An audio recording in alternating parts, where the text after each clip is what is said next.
Sir, झालेली घटना ही अतिशय गंभीर आहे. खरं तर पोलिसांनी आता कलम 304 अंतर्गत गुन्हा दाखल केलेला आहे.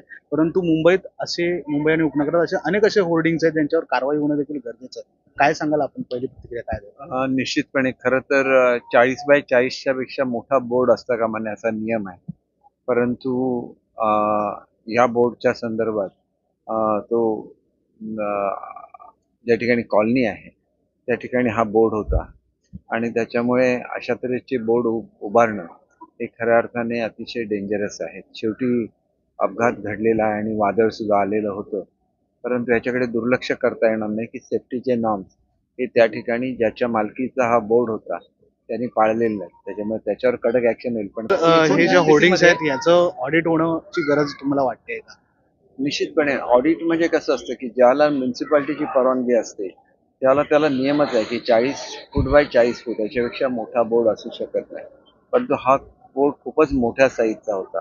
त्याचप्रमाणे त्याच्यामधून हवा खेळावी म्हणून त्याला होल्स असायला लागतात. ते सुद्धा ह्याच्यावर होते की नाही ते पूर्णपणे बघायला लागेल.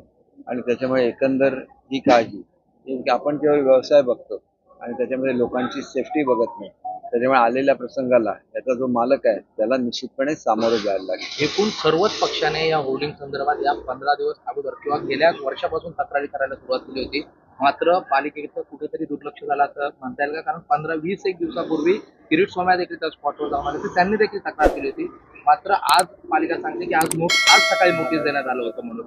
याकडे कसं पाहता? या अधिकाऱ्यांवर कारवाईची मागणी करा किंवा काय कारवाई?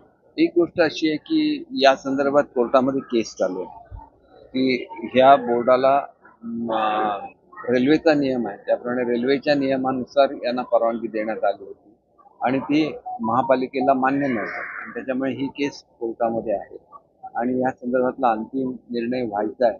परंतु नोटीस दिलेली आहे ही वस्तुस्थिती आहे. पूर्वीचा दिली, आताचा दिली आणि त्याच्यामुळे एकंदरीतच सर्वांनीच लक्षात घेतलं पाहिजे कोणाची ऑथॉरिटी आहे याच्यापेक्षा सेफ्टी ही जास्त महत्वाची आहे आणि त्या दृष्टीने सुद्धा आवश्यक त्या सूचना या अधिकाऱ्यांना दिल्या. ओके.